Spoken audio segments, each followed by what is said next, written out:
Hi and welcome to everyone joining us for this preview, which will be for the meeting on Thursday, the 20th of April. It is pre-recorded on Wednesday, the 19th of April. Very early doors, early hours of the morning, so take note of official scratchings and declarations on the day. Joining me on the line, as per the norm, is Alistair Cohen. Alistair, how are you doing and how's things looking weather-wise? Yep, Sheldon, all good, thanks. Lovely to be back on with you. Joburg's in mint condition at the moment. It's been beautiful weather for the last 10 days or so. There's a forecast for rain this weekend, but as far as racing is concerned, we should be unscathed. As far as this card is concerned, I think we start off with a couple of what could be exciting juvenile races. I think there could be a few nice ones to watch out for, but we finish off with lucky packet stuff. So just hoping that perhaps we can catch a few quartets. The carrot dangles with regards to exotics. I think if you catch a pick six or a jackpot here, you will remember the date Thursday, the 20th of April, 2023 for the rest of your lives. There we go. Alistair Cohen summing it up beautifully. There we go. If you hit it right, you're going to be smiling the end of the day. Alistair, race number 1 is over 1,100 meters. We are racing at the Vaal. And with all these unraced juveniles making their debut, it's very hard to gauge them. There could be a grade 1 superstar in the making. We're not quite sure. But as far as race number 1 goes, number 6 Open Highway is currently 14-10, with number 2 Ethanator at 33-10, who did make a debut just the other day, went 5th, 4.25 lengths behind. And there's been early money for number 10, Ready to Charge from the Azzy camp. Number 10, Ready to Charge from 10-1 down 6-1. Setting the scene, have you heard anything about number 10, Ready to Charge? Yes, I've heard he's very smart. The Azzies trained the mother, San Furman. And by the way, the half-brother's on sale from Drakensteinstad on Friday, and he looks a real ripper as well. So a win here would certainly go down well. He was carded to race 2 or 3 weeks ago, was Ready to Charge, but he sadly was scratched. I don't know whether that setback is anything to read into, whether we can read much into it. But yes, I have heard a good word about number 10, Ready to Charge. In fact, I've heard more than a good word about Ready to Charge. The race runners, number 6, Open Highway, Form Frank's good debut when staying on behind Rose Tinted. Also ran 5th, Bomb came out and franked that form. So, experience counts for a lot, obviously, in these baby races. So number 6, Open Highway, very, very interesting, and looks the one to beat as far as the race runners are concerned. Will be interesting to see if number 2, Ethanator, runs. He was all the talk at Turpentine on Saturday. When he walked into the ring, he's a very, very small son of Rafif that looks nice and athletic. So I think it was a hot maiden that he ran on Saturday. I would give him the benefit of the doubt for a couple more starts, but he isn't the biggest. He's built in a certain way. So I'm not convinced he'll run. I know nothing, but we'll have to wait and see. Sean Terry would give him until the final hour to make up his mind. So just watch out for number 2, Ethanator. The other first timer that makes appeal, but I've heard nothing about him, is number 7, Peak Predator, son of Vaal. Family produces good ones. Lucky Hudalakis and Craig Zaki are firing at the moment, so maybe expect him to run into, or maybe include him in your trifectas and quartets. But the talking horse is number 10, Ready to Charge. There's been a lot of talk about him. Race runner at number 6, Open Highway. I think the winner could come from one of those two. Excellent. Let's move on to race number 2, which will be the opening leg of the place accumulator. Race number 1 was the opening leg of the bipot. Race number 2, once again for the juveniles, 1,100 meters. On this occasion, it is for the fillies. And looking at the betting, number 15, Wugug, the daughter of Rafif from the Brett Crawford stable, is now trading at around 14-10. And that looked to be a very smart introduction. Well, Sheldon, the kicker here is that he finished behind Divine Moonlight. But when you watch that race again, I'm of the opinion that the extra 100 meters for number 15, Wugug, will suit. If it was an extra longer, would suit more. She was running on strongly behind Call Me When You Need Me, who has run subsequently and ran an okay third at juvenile plate level. But the talk has been strong for number 15, Wugug, that she just needed that first run. She's tightened up at home and she's come on a long way. So the talk is number 15, Wugug, will win race number 2. She is my best bet on the card. I have respect for the other 2 race runners that bring form. Number 3, Calamoretta, ran behind Queen of Camelot last time. Queen of Camelot's held in high regard. So too is Calamoretta, for that matter. Elder DeMeyer in town. That's something that you always got to take note of. Winnie rides for Ashley Fortune, so there's going to be something going on. And number 4, Divine Moonlight, that was her career best last time. You know, she could very easily run to the same standard and not be far away without winning. Raymond Danielson rides for Waishong Mawing. So I think Wagug holds the aces here. I think she'll turn it around with that one run under the belt. And funny enough, I have also heard that number 6, Forever in My Dreams, has some sort of ability. I don't know. It doesn't sound like she's tuned up for debut, but if she is staying on strongly for the minor positions, then watch out for her next time. Excellent. So race 2, number 15, Wagug, very, very strong on behalf of Alistair Cohen, and looks like a smart introduction, should go on to probably win this race. And Alistair, as we speak, I saw 2-1 and I mentioned 14-10, and as we are pre-recording 2 minutes ago, it's come through that number 3, Calamoretta, has been scratched. So that gives you a bit more confidence now. Yeah, I think double your outlay with Calamoretta. I've just honestly opened up the scratchings right now because I know that you can't hurry love a scratch in race 3. I just wanted to double check that. Just open the scratching now, Calamoretta gone. So I think that adds to the confidence with Wagug. Well, there we go. As we are recording, as we both logged onto our devices, number 3 has been taken out, and that makes number 15 even stronger.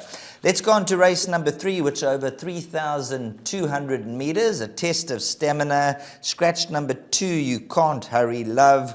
Now, when you look at the betting, they are priced up. Number 5, Prime Example, 18-10. Number 6, Absolute Value at 2-1. 3, Fraud, 7-2. Number 4, Great Affair, 7-2. And number 1, Out of Your League, 8-1.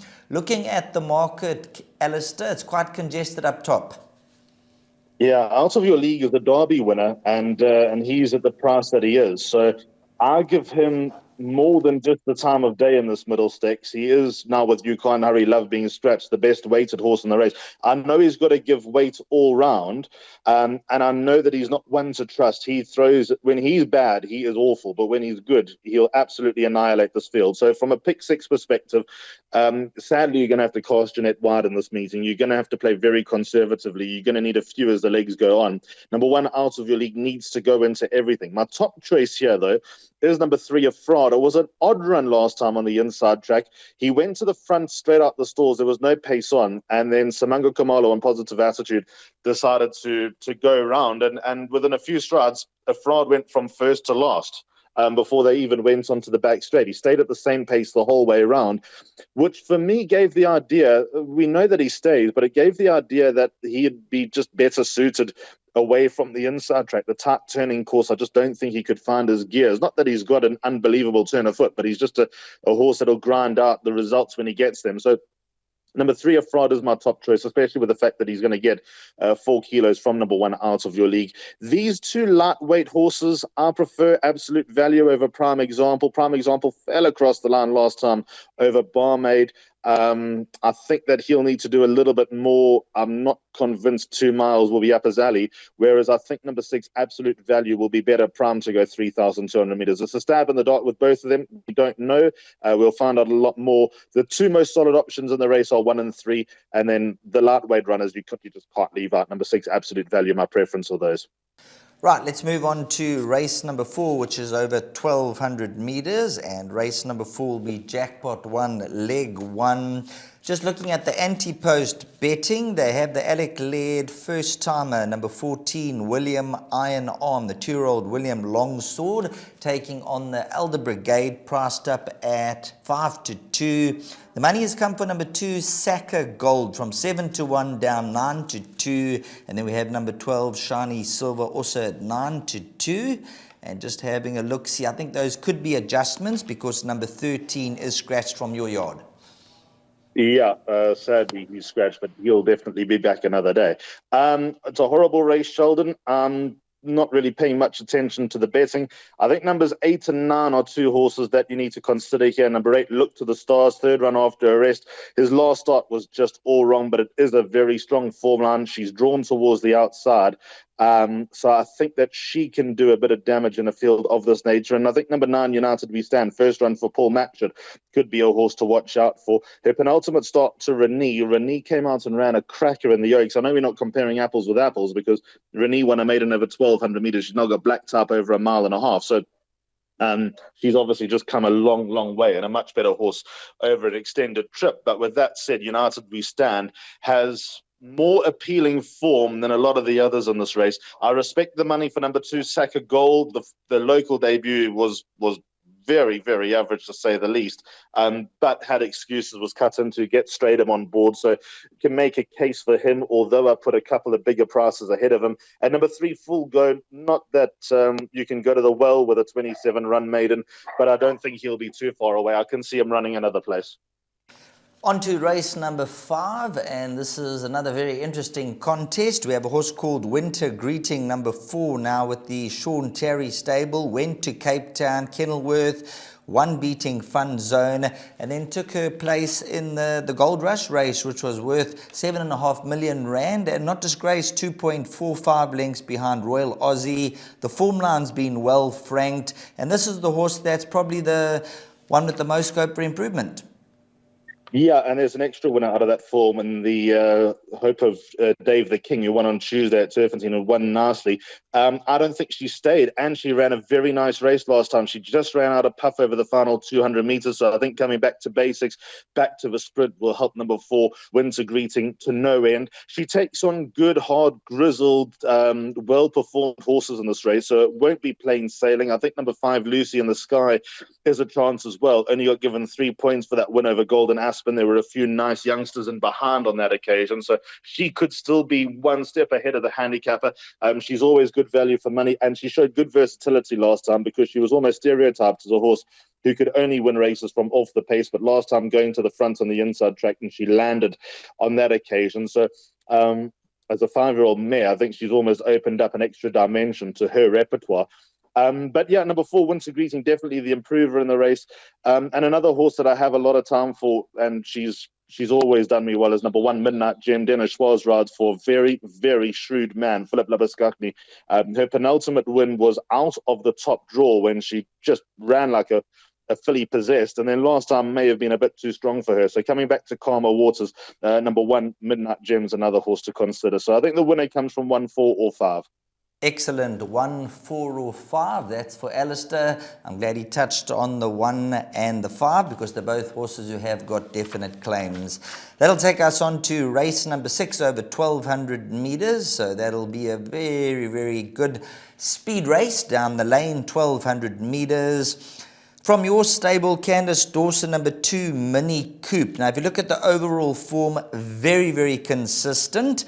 And when this horse came to KwaZulu-Natal, I remember that day very, very well. Was around 20-1 and came through on the poly surface to win going away. And since going back to Gauteng, has done nothing wrong at all. Yeah, he's a good little horse, Sheldon. So stiff at his last start. He should have won that. He was beaten 1.5 lengths. He was cramped up towards the outside, got no luck in running, and did his best work late. A few strides past the line, he was in front of Shy of Honor and Mo Jive. Out of that race, Godswood has come out and won and run 4th. And the day he ran 4th on Saturday was in a race a division and a half stronger than what Mini Coupe runs with. And then also Tread Swiftly, who was, to be fair, equally unlucky with Mini Coupe on that occasion. Tread Swiftly's also come out and won from that form. So the form is very, very strong. His last workout was good. I can't put anybody off. But again, it's a very, very competitive race. There are lots in here with chances.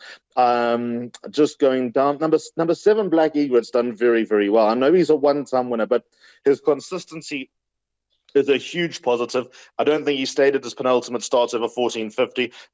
He's a good, solid horse. He won't be too far away. Non-Silent War, I didn't give a hope in hell last time coming back to the sprint, but he came out fresh and looked very, very dangerous going into the closing stages. So that was a cracking introduction to life on the half out for number 9, Silent War. 10, Storm Dictator was so unlucky in his last start behind Western Wishes.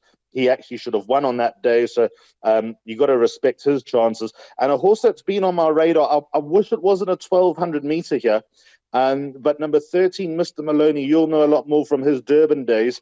He's popping up all the time in form lines with, I know in moderate handicaps, but he comes in here off a light weight. I just wish it was a 1,400 meter, and I put my head down with number 13, Mr. Maloney. Maybe we got to wait for him next time. Although I know that Gareth van Zyl's horses based on the half out will be going back to Durban at the end of the month. So this is probably his last roll of the dice on the half out for a while. But I'm going to keep him on my radar for a while, number 13, Mr. Maloney.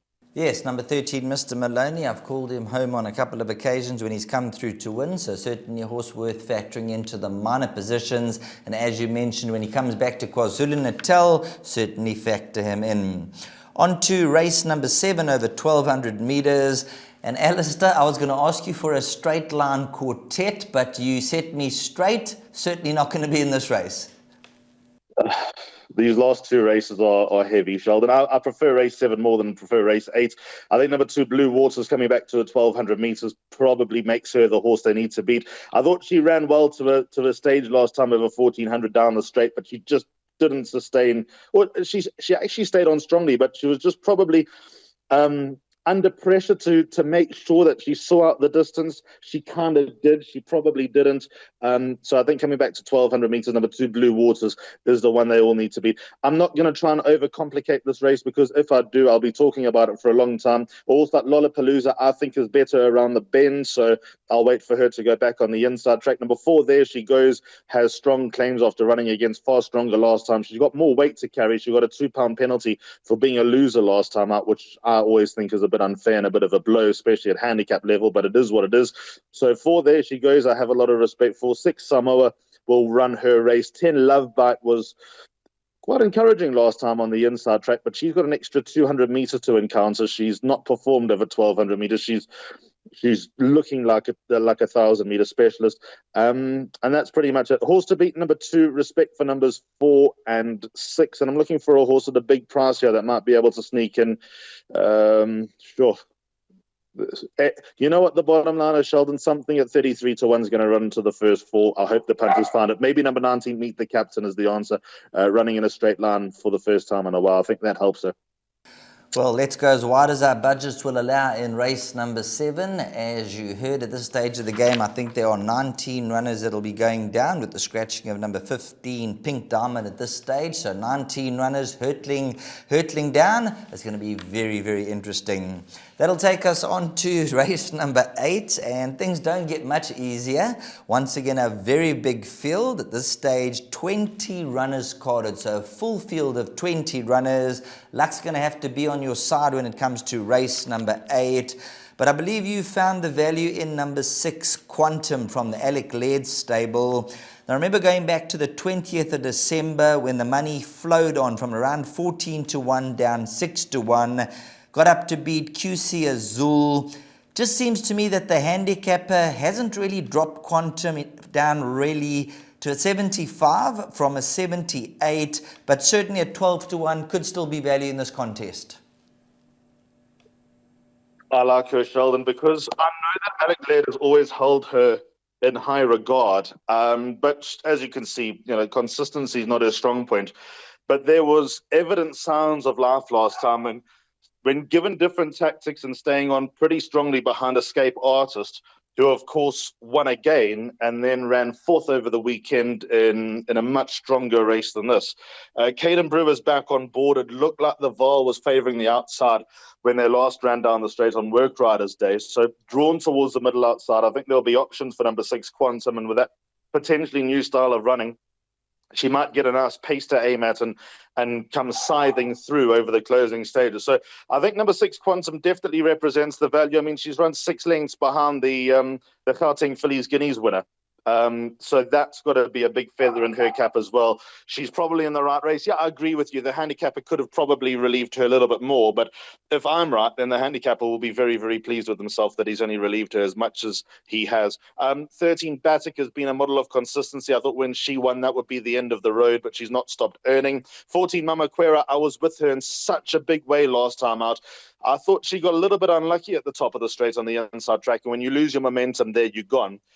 So I don't think it was a terrible effort from number 14, Mama Quera.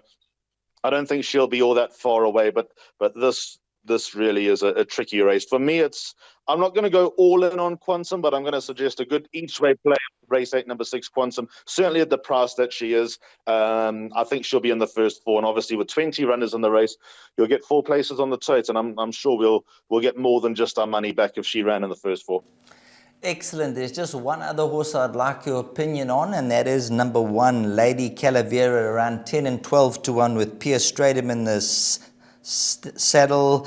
Now, when you look at her total profile, if you look at the excuses, you can write a book on her excuses. But over 1,500 meters, despite the respiratory noises and pulling up lame in that, she's a horse who could certainly run into the mix. She's capable, Sheldon. When she came back from that long rest, she was actually in brilliant heart, winning those 2 races the way that she did. And clearly there was money for her last time, and she just didn't back it up. I'm not convinced she's a Pierce Stratum type of ride, though. I might be wrong. She's obviously good enough to win this race. She is a contender, but I mean, look, Pierre's one of the best jockeys that South Africa's ever produced. He's one of the best I've ever called through binoculars. Every winner that he has now is almost like a farewell roadshow for whenever he's finding going to call it a day. That day keeps extending. I'm sure he's. I actually don't know what his mindset is. I play a lot of golf with him, and he doesn't give much away. But when I look at Lady Calavera, and I think Pierce Stratum and Lady Calavera with all her issues, I'm not sure they'll suit each other. We'll just wait and see on the day how number 1, Lady Calavera, does, and if Pierce Stratum does take to her, and she does take to him. It'll be quite interesting.